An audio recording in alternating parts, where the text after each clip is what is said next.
Recruiting-ish. Web3. World-class podcast. Let's get it, let's go. The topics of discussion you cannot get from another. Opportunities in Web3, we got you covered. Metaintro, been dope. Gotta thank you for the love and support that you give it. Keep it coming.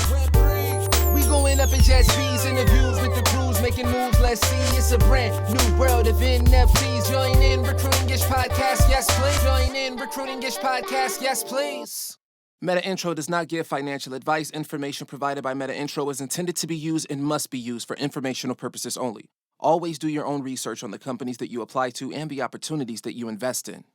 Hey, everybody. Welcome back to the Recruiting-ish podcast. My name is Alex. I'm a crypto recruiter. I'm here with Lacey and her barking dog. Oh my gosh. Hi, dogs. I promise they will be quiet for this episode. Actually, I don't promise. I gave them cookies before the episode, as I do every episode. I beg my dogs. I say, please, I will trade you a cookie just so you can be quiet for this episode. But I think one of the dogs is done with his cookies.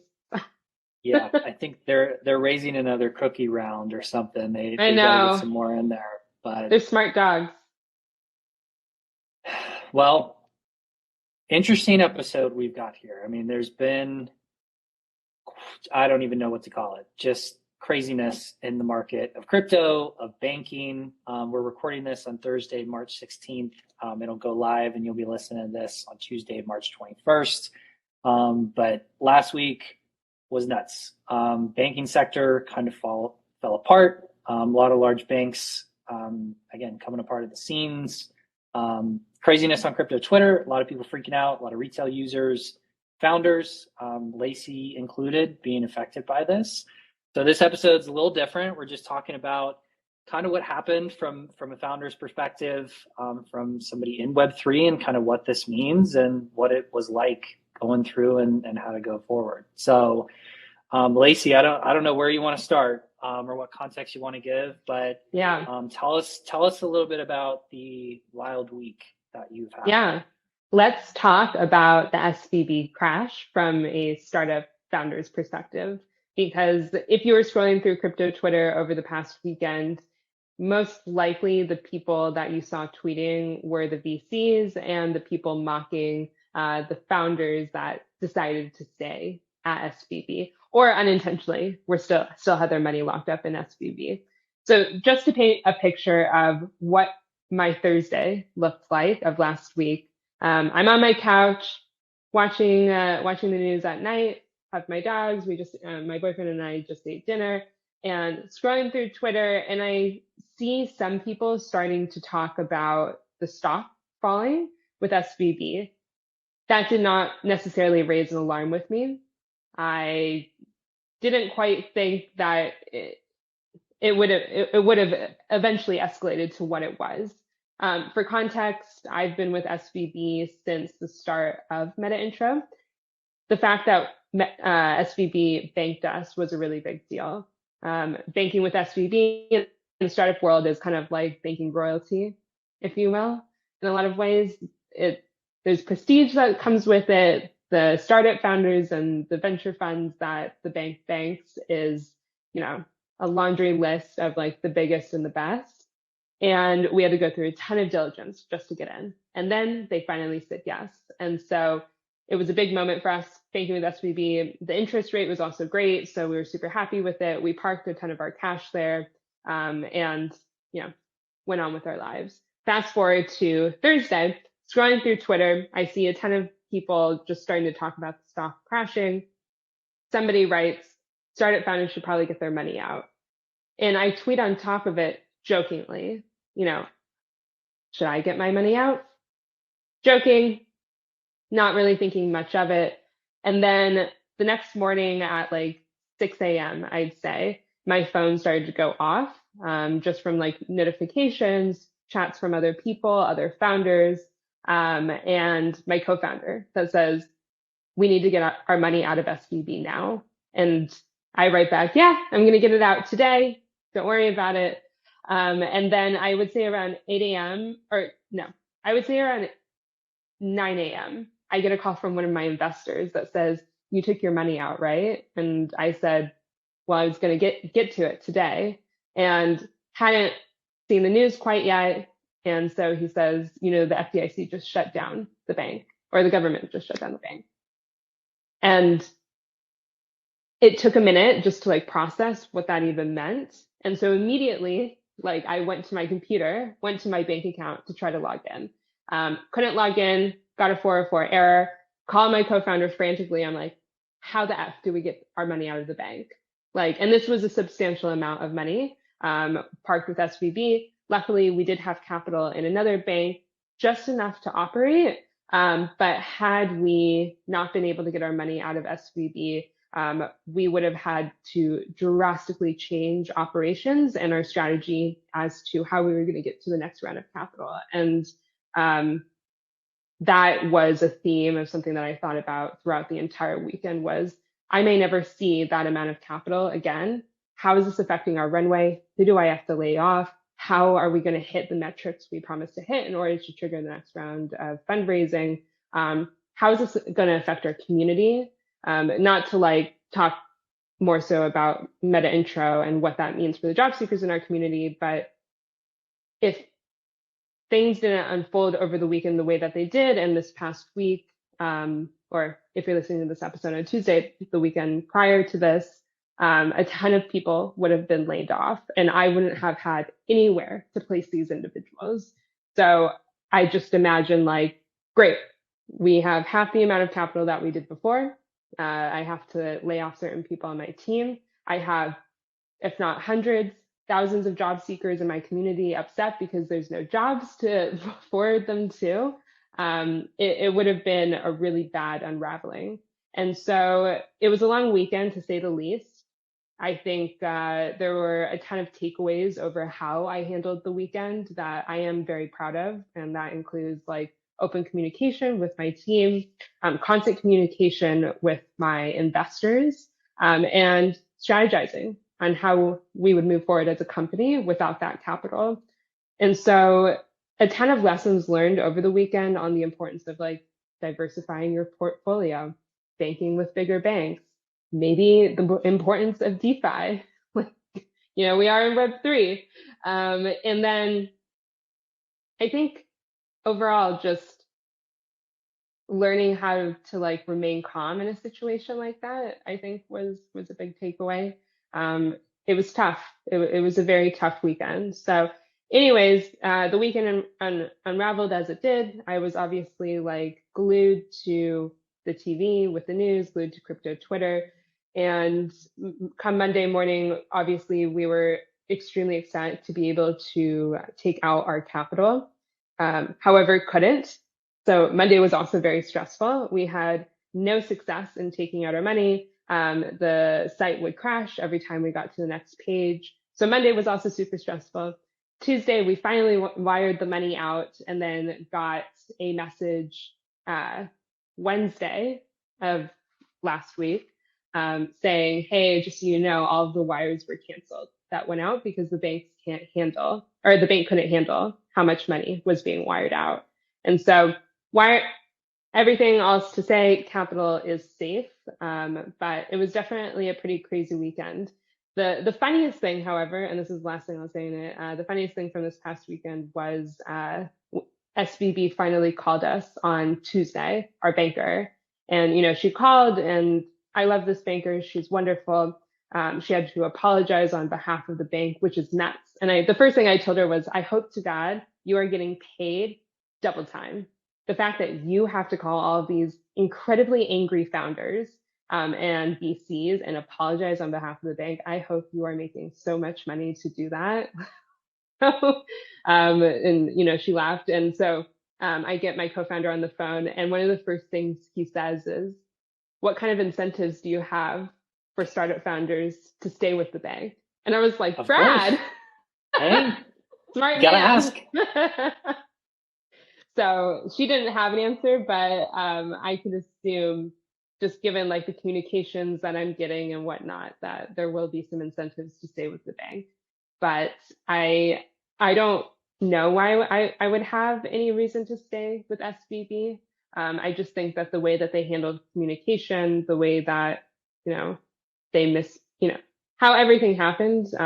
They've lost my trust as a customer, which is super unfortunate because I was a very big fan of the bank. So now we've moved our money elsewhere into other banks, diversified, and all the funds are safe. So long story, but crazy weekend, and what a ride. Definitely not on the bingo card by any means, right? It's like when you open up a bank. I mean, I've never opened up a bank account and thought I'm gonna have to worry about this money, right? Especially like in your case when you do raise a substantial round and it's a lot of money, right? Like that is what pays you, your people, gets you further. I mean, it's your baby, right? So like to be getting locked out of that and again restricted because of something a bank did is crazy. And that's I think what the hardest part for me to watch too from the outside looking in was like there was no communication and I wasn't even a part of the bank, right? Like I think founders took to Twitter or LinkedIn or just again their socials. VCs were doing the same, saying like we haven't heard from anybody, right? Like similar, it took about a week to actually get somebody from the bank on the phone or via email to tell you what happened or what's next, which is nuts, right? It's just crazy. Do you ever think like I got to call, I got to get this, I got to push it, or were you just like I got to get the money out, forget if I ever talk to somebody from this bank ever again?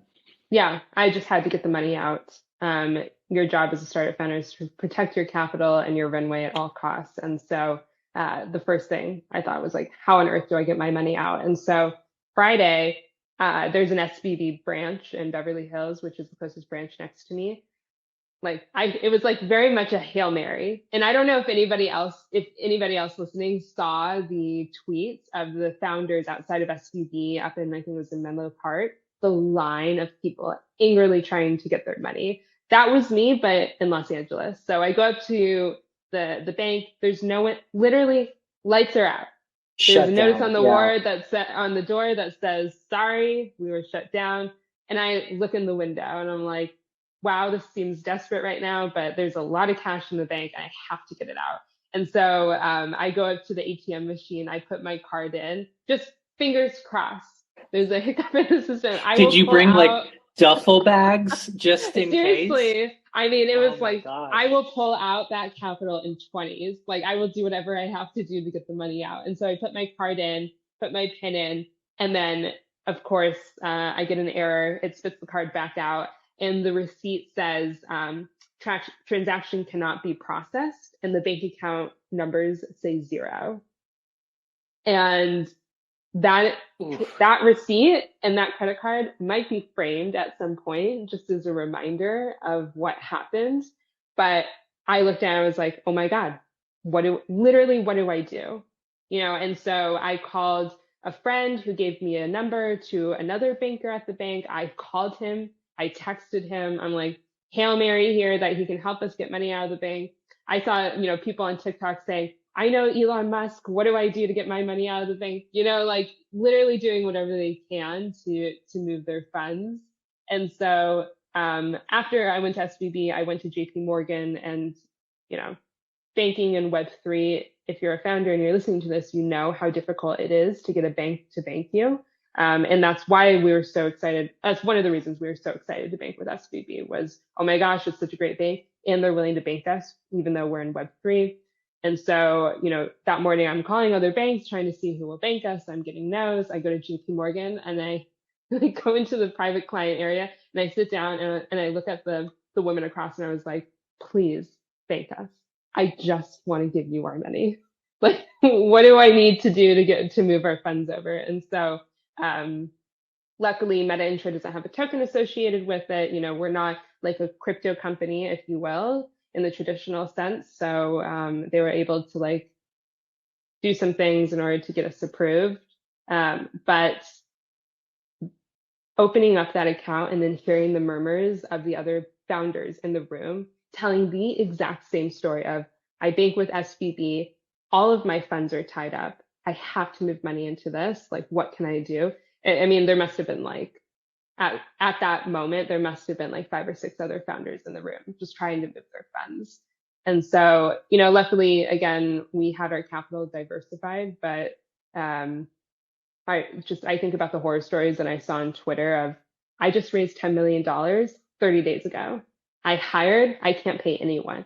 I think about like Etsy. Etsy had their funds parked with SVB, and that trickle down effect would have been insane all the way down to the customers. And I think my favorite one, which is the last one I'll leave on, was I saw somebody tweet, I bank both business and personal with SVB. I'm trying to get to South by. I'm at the airport. Someone please Venmo me. Like, she can't even pay with her credit card for her baggage, Crowdfunding. Oh, I know. So, there were a ton of like other options that were going around just in case and I know Jeffries was paying 70 cents on the dollar. That's scary. I mean, that would have been, if we took that, we would have lost like hundreds of thousands of dollars. But it was also a moment of, well, better a few $100,000 than a few million, right? I guess we'll just eat ramen, again.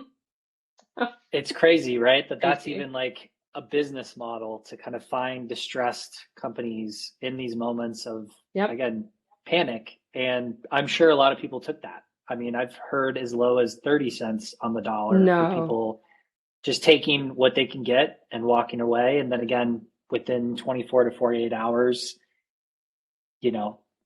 making a definite mistake on that. But it's hard to know that. Again, I don't think anybody saw what happened coming that quickly. It was good that they got it together.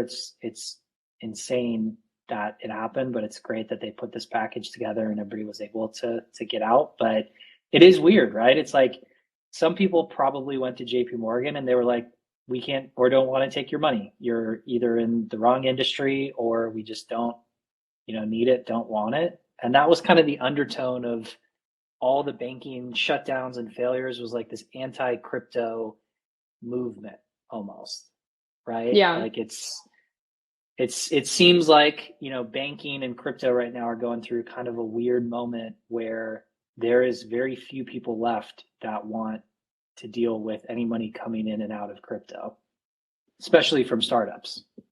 Yeah. Well, and we also didn't mention the depegging over the weekend from the USDC, USDC. And I remember on, I think it was Saturday night, that Circle announced how much in funds they had locked with SVB. And I looked at my boyfriend and I was like, the crypto industry is going to crumble if they can't get their money out. Like, Circle is such a massive company, and if they hadn't been able to get out their funds, that would have had a pretty massive impact on our industry. Yeah, I think it depegged all the way down to like the low 80s at one point, and huge, right? I mean, like USDC probably the most trusted, or at least the most publicly facing. Tether, obviously, probably the biggest stable coin, but there's been some concerns about their reserves as well. And just a weird day in the market of, what am I going to do with all this money tied up in all these places, right? It was like crypto wasn't safe, whether you had cash in Coinbase, USDC in a wallet, Bitcoin, any other asset. You had it in a bank, right? Even from like startup bank all the way down to like I was moving funds around in my SoFi checking account to my Fidelity investment account, like just trying to like make sure like, hey, even if nothing happens, it's not worth the risk, right? Like trying to consolidate and just be safe. As well as like my parents were calling me like, is this the end of crypto? Are you going to be okay? Like what's going on? And it's weird. It's like this week has definitely seemed calmer, but then as we're recording this in between, today and yesterday, it's like same things now going on with First Republic Bank, maybe some other ones. Charles Schwab is in the news. I mean, there seems to be some ripples that are coming from this, and it's kind of spooky. That's kind of the word I've been using. My boyfriend banks with Wells Fargo and B of A, and on Saturday he went and he just like removed all of his funds. He took everything out. And granted, like those are massive banks, are they too big to fail? Who knows? But it was just funny to see him literally pull over to the side of the road, like with no context to me. And he's like, I'll be right back.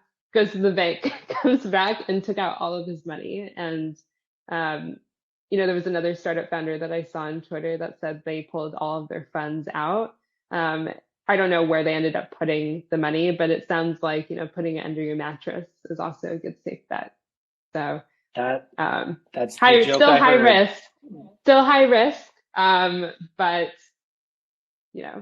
anything to do to protect the funds.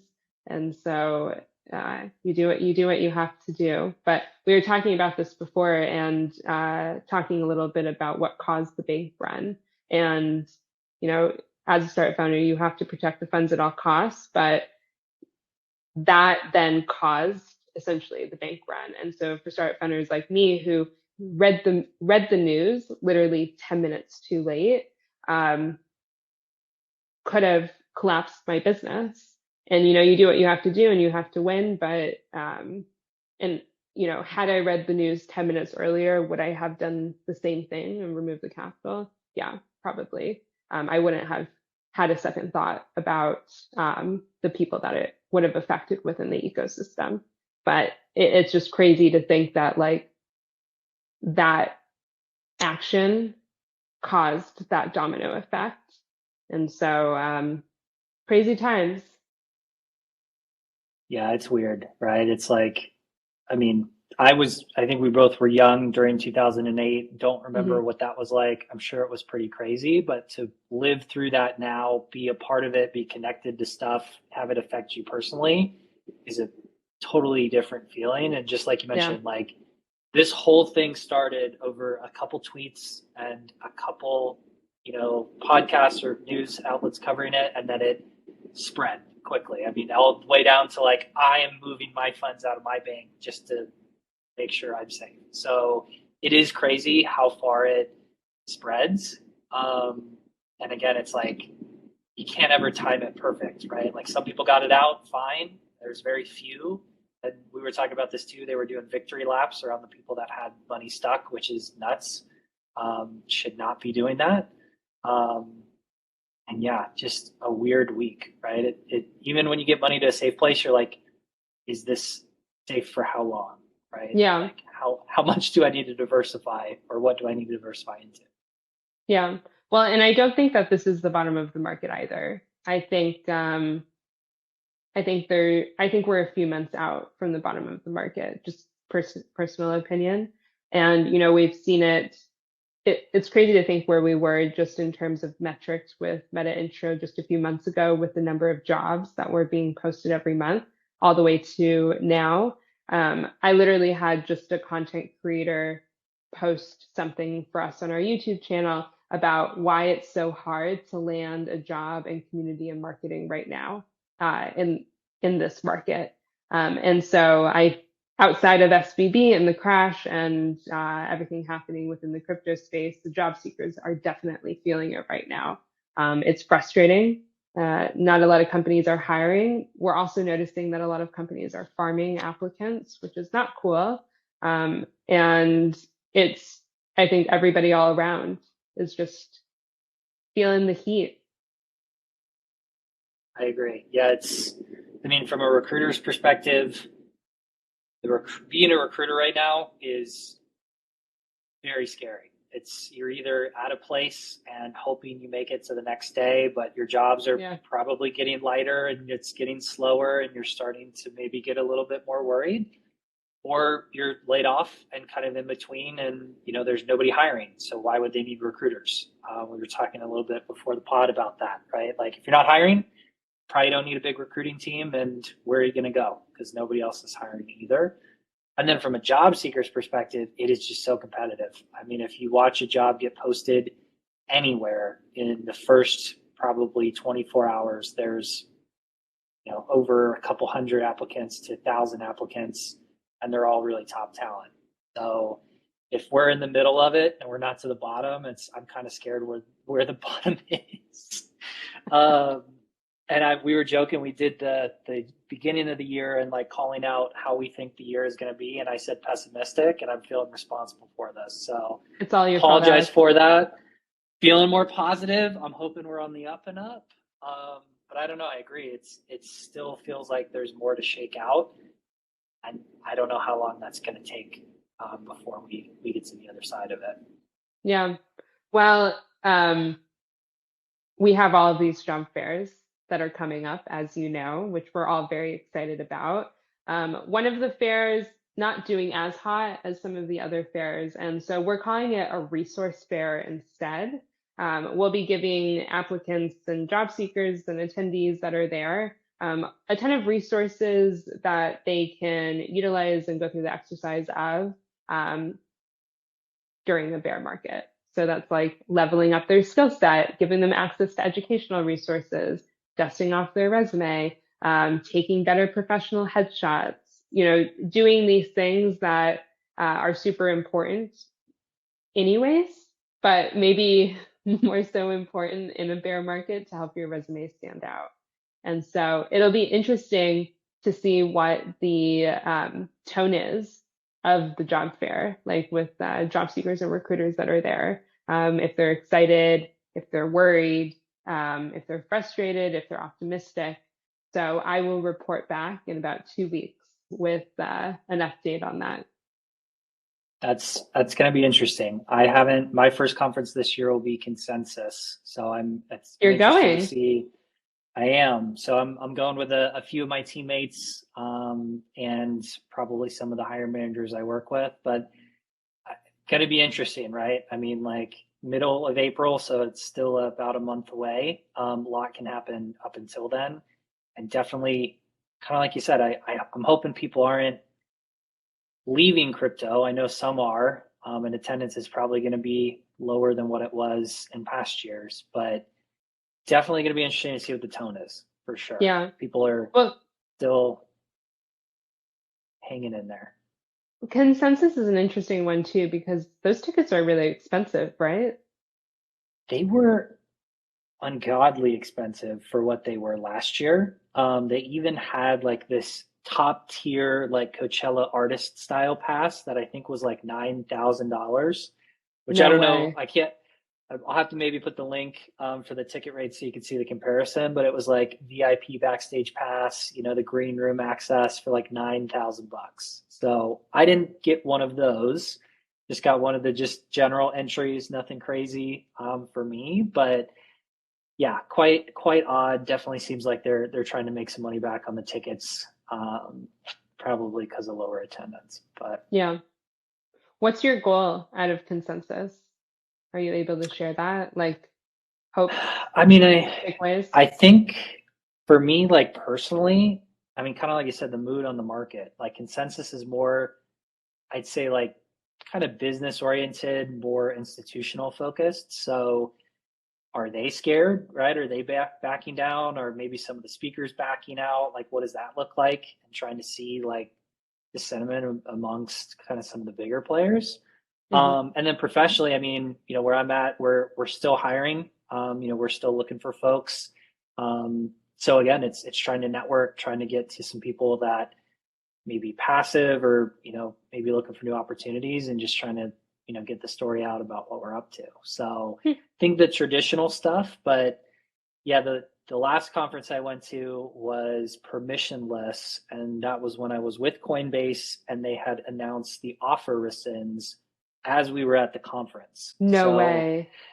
Yeah, I have kind of again, I had a dagger in my heart when that happened, and it was very hard to kind of avoid some of those conversations as things were playing out that we didn't even know of because we weren't really, in office. So I'm hoping this next conference is going to go a lot smoother. Hopefully good news, good market, good things coming all around. Yeah, fingers crossed for you. I hope it's a good conference. That one's not on my radar, but or on the list of conferences for this year, just given the prices. But maybe next year. You have plenty of enough conferences. I have enough. I was going to say, if you were about to add it, I was going to say, I can be a presence there. I can network through you. We'll probably, like I said, we did probably last episode, we're going to add the conference kind of schedule, the tour dates, Metaintro is making some merch. They're gonna have some cool stuff. And yeah, definitely come ready to learn some skills. I mean, even though it's a bear market, even though there's craziness going on, right? Like conferences are still a really good way to get your name out there. And if you're serious about crypto, a lot of people getting out of crypto. So there's some really good opportunities maybe on the horizon for you. Yeah. Well, since last week, I think we added one more. Where are you going, Lacey? What's on the list? Right now, we're looking at doing a job fair at University of Miami. So that will be a non-Web3 event, but you can't help more people make the career transition into Web3 if you're preaching to the choir. So I think this will be an interesting opportunity to chat with people who might not know as much about the Web3 space and are curious about it, or have nothing to do with it. And we might be their first interaction with a Web3 company. So TBD on that one, but we'll link it in the show notes below. I'm sure there'll be 3 more conferences by the next podcast recording. You've kind of made a like niche in the space, right? Like you were telling me, you've become kind of like a really good go-to resource for companies looking to set up these job fairs, because it is different, right? It's not the traditional, blah, boring job fair. You guys are making it super interesting and actually innovative. So yeah, I'm excited to see. Very random, but not random at the same time. So it all makes sense, right? Yeah. It all connects. It does. So we have 2 questions to quickly answer. Let me get this up. All right. Black Beauty asks, hello guys, I need a Web3 job. How do I start searching or applying? I don't have any experience yet, but I believe I have to start from somewhere for me to gain the experience. Can you help? I think this is a question that we get often. Yeah. And I feel like there are a ton of good resources at this point to be able to figure that out. And this is a tough question to answer given that we don't know what kind of job Black Beauty is asking for. Yeah, I think it depends on the type of job. I mean, technical right now, might be a little bit easier to get into because it is, hey, you learn X language and you then do a course or a certification, maybe a program, maybe get placed. I mean, that I feel like has a more traditional route of like checking boxes on things you need to do. Still tough. I mean, still competitive, but maybe a little bit more straightforward. We've heard a lot from creative folks that are in similar positions, right? Like, how do I become a creative Web3 person or social? It's a little tougher because you probably have to create some project content or, just put some content out to kind of get the ball moving.